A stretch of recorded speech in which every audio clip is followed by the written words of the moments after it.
Hey guys, Constance here. Welcome back to A Good Life Farm. This video is a canning video that I'm doing today, and it's actually part of a collaboration with a bunch of other channels. So if you are brand new here, coming here via that collaboration, I'm a writer, blogger, YouTuber, and homesteader in northern Alabama. And today I am going to show you how to make homemade Sloppy Joe mix. So this is a pressure canning recipe, and what I love about this is it's basically like almost a meal in a jar. It's not just the Sloppy Joe sauce, but it's actually the meat and the peppers. And so when you've had a really busy day, you don't have a lot of time to cook, you can just open up one of these jars, heat it up, and you could serve it on buns, you could serve it on some french fries, melt some cheese on top. There's any number of things that you could do with this. Put it inside a baked potato.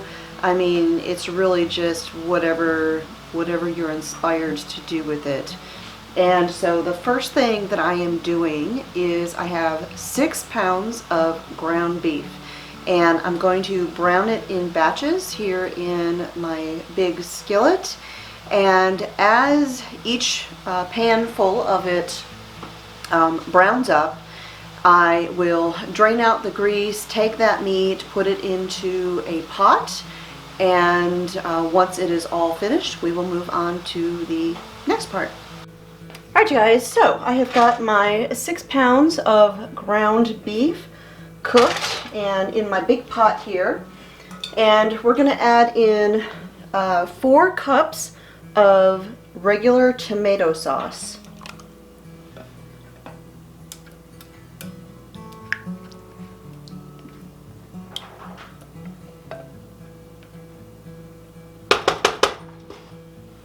Next we'll add in 2 cups of diced onion.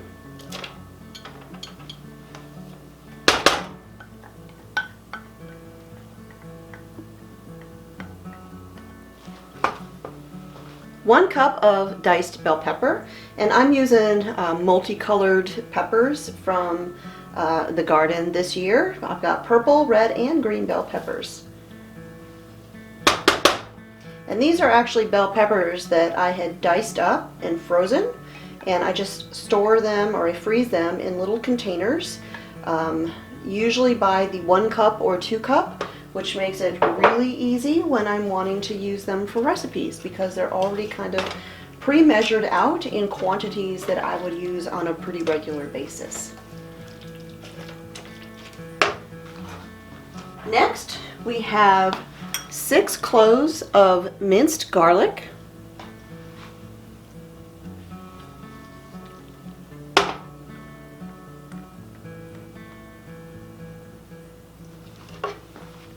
a 1/4 cup of honey.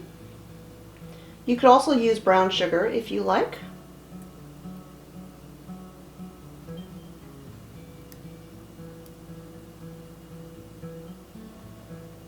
3 tablespoons of Worcestershire sauce.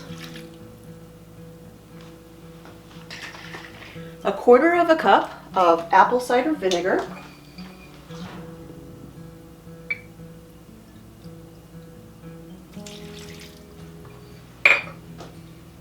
A tablespoon of yellow mustard.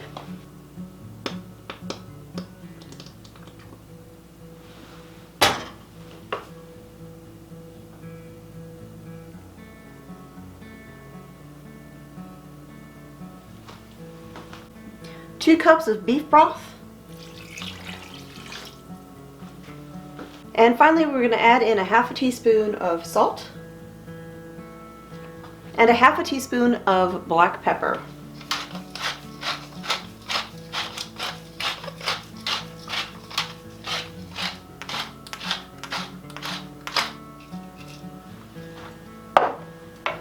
And so now I turned on my stove, and I'm going to stir this all together, and I'm going to bring this up to a boil, and I'm going to let this cook together for about 10 minutes.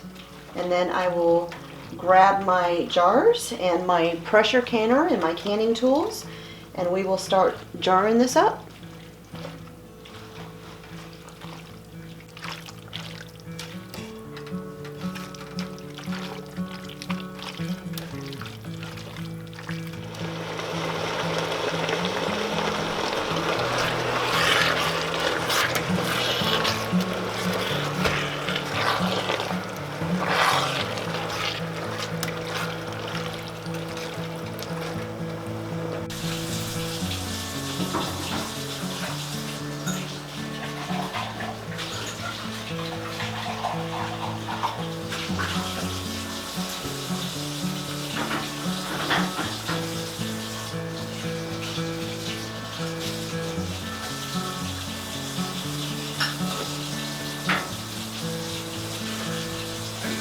good.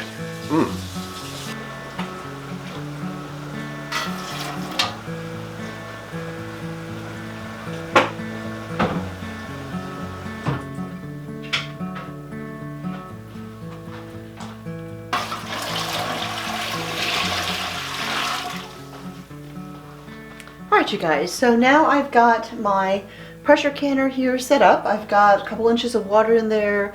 I've got a splash of vinegar, and after I put my jars in, I'll add a little bit more water to kind of bring it up to where it needs to be. It's usually just 2 or 3 inches. Just read the instructions for your pressure canner to determine exactly how much you need. My Sloppy Joe mixture over here is done boiling. It is nice and hot. I just kind of turned the heat down to low so I'm not sputtering myself. And I've got my jars over here ready to go. Now, when you are canning up this Sloppy Joe mix, you can can it in quarts or you can do pints. I choose to do pints because we are empty nesters. It's just the 2 of us, so I don't really need to do big batches for supper, and so a pint jar is perfect for us. And whether you're using pints or quarts, you would give it a 1-inch headspace. That is the distance from the top of the jar to the top of the food. And today I'm actually going to be canning in weck jars. You can pressure can in weck jars if you are not familiar with them. They are kind of like the European ball canning jar. They are as common over there as ball canning jars are here, and I just enjoy using them. They use a rubber gasket and clips instead of a metal lid and rings. But now the trick to these is that they are in metric measurements, and so when you are using them, you are going to make note of the volume, convert that to the American, what we use of ounces, and then you want to look at your recipe. When you are using a jar like this one is actually right at a pint. Weck jars come in many different sizes, many different variations. So with this one, I would just go ahead and use the pint processing time. If I had a jar that was bigger than a pint but smaller than a quart, I would have to go with the longer time, which would be the quart. So you wouldn't like cut it in half in between the two. You would actually just go up to the next step, which would be a quart, and you would do that with any kind of odd size jar. Alright, so I am going to ladle my hot Sloppy Joe mixture into my jars here. Now, the one thing about these weck jars is your canning funnels don't actually sit right on most of them, at least not the wide mouth ones like this. So you just have to kind of make do, but I still enjoy using these jars anyways for canning. If for no other reason than they are just very aesthetically pleasing.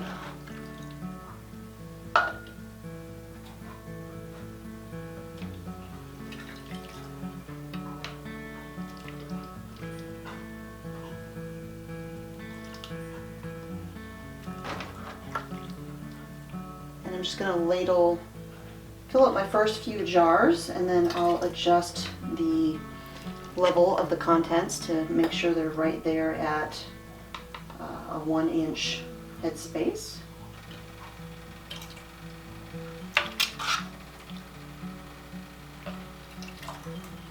And this recipe makes about 5 quarts or 10 pints. So you can kind of adapt to there. And of course, this is always an estimate. You know, sometimes it's a little more, sometimes it's a little less. I usually will prepare a couple extra jars just in case I need them, have them ready to go. And so that's what I do. Grab a spoon here and kind of press everything down in there. And so you can see right off the bat, this one's actually a little overfilled. I might have done that with, yeah, I kind of did that with most of these. Let's see here.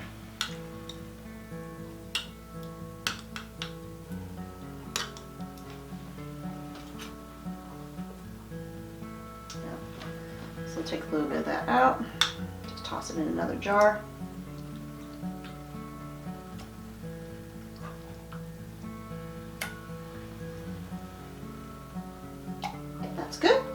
Okay, so now I'm going to take a damp cloth here and I'm going to dip it in some white vinegar, and I'll wipe the rim of my jar. And I do this with all of my canning. Doesn't matter if it's pressure canning, steam canning, hot water bath canning, doesn't matter what kind of jars I use. I always clean off the rim of my jar.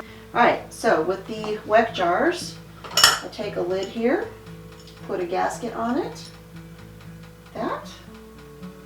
Take my lid, put it on the jar here, and then this one, these kind of jars close with these little metal clips. And you just put 2 to 3 clips depending on the jars. Just put them on there.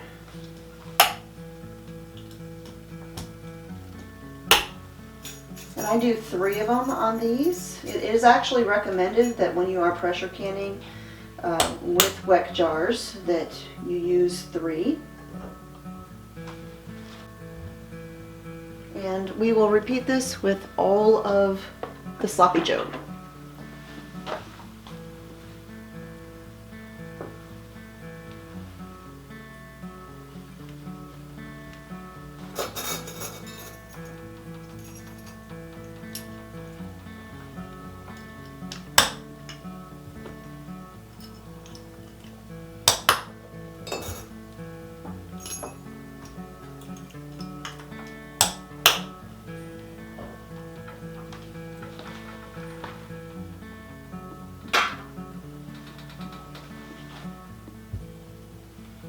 Alright, so I've got all of my jars filled that I'm going to fill. I actually had a couple more jars left over, and I have some more sloppy joe mix left in my pot, but I'm just going to save that for dinner tonight and process what I've already got in here. So I'm going to grab my lid, and this is an all-American canner. I actually have 2 of these. This is the smaller of the 2. And so I'm going to make sure I've got my lid on here nice and straight. Raise this side up a little bit.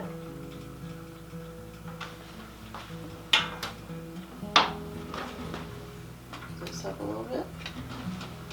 Go ahead and close this thing up.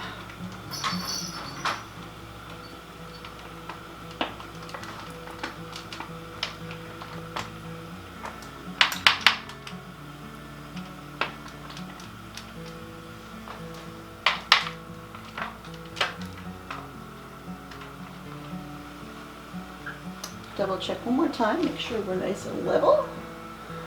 That looks good. And tighten it up.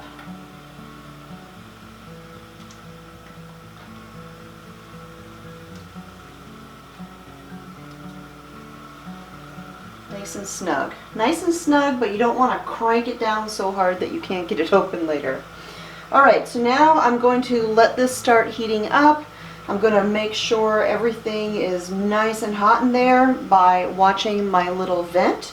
We want to see a nice steady stream of steam coming out of that for about 10 minutes, and then we'll put on the weight and let the pressure come up. If you have a pressure canner that has a dial on it, that's what you use to monitor your pressure, you want to use 11 pounds. Or if you have a weighted one, then you're going to use 10 pounds pressure. Once I have my steady stream of steam coming out of the vent there, I'll go ahead and put the weight on, let it come up to pressure, and if you are canning pints, this would be 1 hour and 15 minutes. If you were canning quarts, it would be 1 hour and 30 minutes processing time. And of course, when it comes to any type of canning, you do want to adjust for your elevation. If you live in a high elevation area, you will need to make adjustments for that, and I have a chart on how to do that on my website, which I will link down below.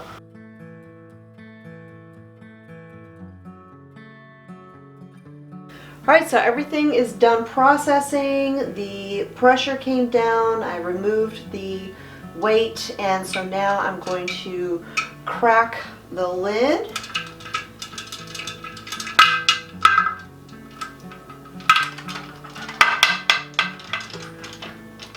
Let's bring it in here so you can see down in there a little bit.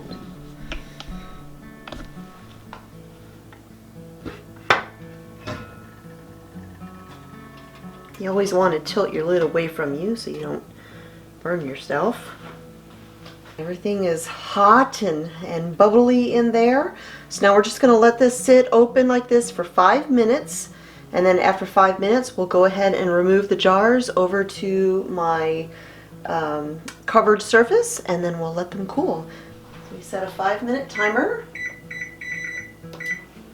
And while I'm waiting for the jars to finish their little cool down, I know I'm going to get asked, so I'm just going to let you all know. I had an incident with a kitchen tool, and it's fine. It looks worse than it is. I can't use like regular little band-aids because the adhesive causes my skin to blister, and so I use this wide, non-adhesive elastic type of bandage stuff that sticks to itself, and so it looks major, but it's nothing.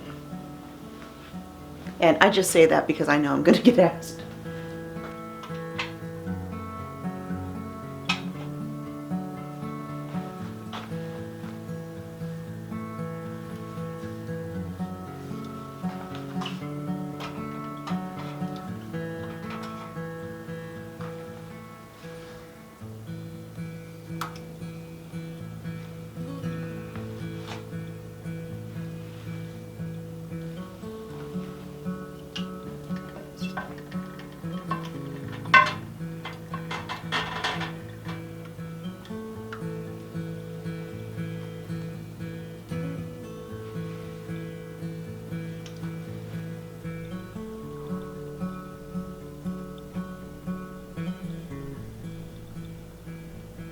So there you go. Homemade sloppy joes makes for a very simple, quick heat and eat meal later on when you don't have a lot of time but you really need to make something to eat.